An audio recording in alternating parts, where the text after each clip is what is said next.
Naperville Metra users could soon face major changes in their commute. Due to increased diesel fuel costs, Metra officials say they're facing a potential $100 million budget gap and are exploring different options to fill the hole. Although Metra board members have yet to make a decision, they did offer a possible solution that could affect Naperville commuters in a big way. NCTV 17's Jen Hannon reports. More than 10,000 commuters travel to and from Naperville and Chicago on the Metra on a daily basis. But riders could soon be facing significant changes to their ride. Metra officials have spent the last few months exploring options to fill a potential $100 million budget gap. And the plan they are looking at the closest is to cut 31 weekday and 18 weekend trains, saving more than $8 million a year. We do have a number of express trains that are almost at, or some are at, capacity on a daily basis, and we really need these trains to get people to and from the city. 4 of the potential cuts are to the Burlington Northern Santa Fe line, which runs through both Naperville train stations.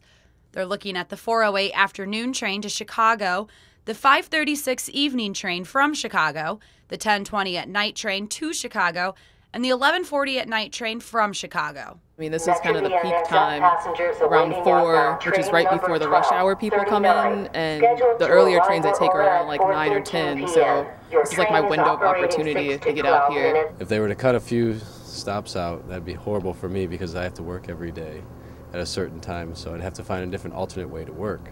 But the cuts are only part of the savings that Metra officials are looking at. They also discussed fare increases up to 20%, but haven't discussed specific fare raises. My son lives here, so I'm out in Naperville all the time, and $5 every ride. I mean, the $7 pass is cool, but that's already kind of steep. It's something you don't want to do at first, but change is always changing, so just got to go with it and do what you got to do. One of the reasons that Metra is a viable option for people is because it is less expensive than driving and parking downtown. So we certainly need to keep it affordable so people can choose to take the train instead of driving and adding to congestion.